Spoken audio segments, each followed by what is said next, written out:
So in my opinion, with newer versions of Android, the ability to actually tweak the custom quick settings menu is thoroughly underused. But this app right here, Caffeinate, is just an awesome example of how you can use it.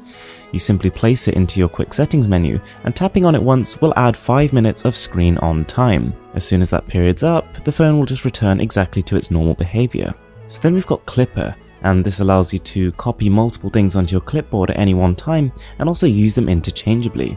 So every time you copy a piece of text with the app installed, it'll pull up a little bubble with a paperclip icon, and then when you tap on those, it opens up the thing you've copied. You can then add to it, edit it, move it around, minimize it, and the main benefit here, as well as it storing all your previous clipboard entries, means you can switch between them much faster. Now number 3 is called Quick Control Panel, and it doesn't really let you do anything that you couldn't do already, but what it does do is make those things more convenient. After installing it, a simple swipe up from the bottom of the screen will bring up this all-in-one notifications area, where you can sort of flick through your different volumes, you can change your quick settings, you can even directly control your music player. Quite useful for people who don't really like using their physical hardware keys. Next up is a bit of a different one. This is Zeus, and I'm just amazed it's not been done sooner. It essentially takes full control of your flashlight and syncs it with music that's playing. There's different settings such as responding to claps, responding to music, responding to drum beats, and it's all interchangeable.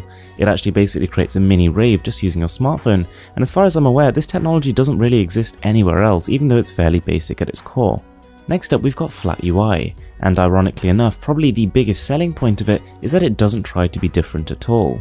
It's a skin for Super widgets, and it basically extends Google's material design language to a ton more different options.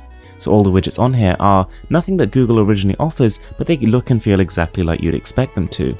So they fit perfectly with any material design setup, and they're genuinely quite useful. Oh, just by the way, for those of you who were asking earlier, the smartphone I'm using is the Google Pixel XL, and it's got an extreme skins on it. I'll leave links to both in the description. Next up, we've got Navbar apps, and if the name didn't already give it away, it allows you to take full control of your navigation bar. Something which normally requires root, this app actually doesn't. It lets you do things like change the color, make it adapt to what app you're in, or even show your battery percentage as a kind of shaded fraction of the bar. It's a cool app to have, but it did occasionally fail on me. It's sometimes a little bit inconsistent with the colors. Now, I did previously show you guys an app called Energy Bar, which allowed you to kind of see your battery percentage as a little bar on the top of your screen. But this one, Powerline, takes it a step further. Not only can you now see your battery life, but you can also see a ton of different settings such as battery temperature, CPU usage, available storage on your phone. And the way it's displayed honestly just doesn't get in the way of anything. You can place these bars on the top, the side, the bottom of your phone, and they overlay across any app, so without really taking up much space, they tell you a lot of information.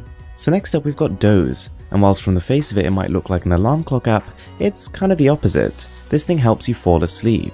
It's got a whole library of built-in tunes which you can stream an unlimited amount of, everything from white noise to classical music, and you can even set a timer on how long you want it to play. And the music files themselves are really high quality.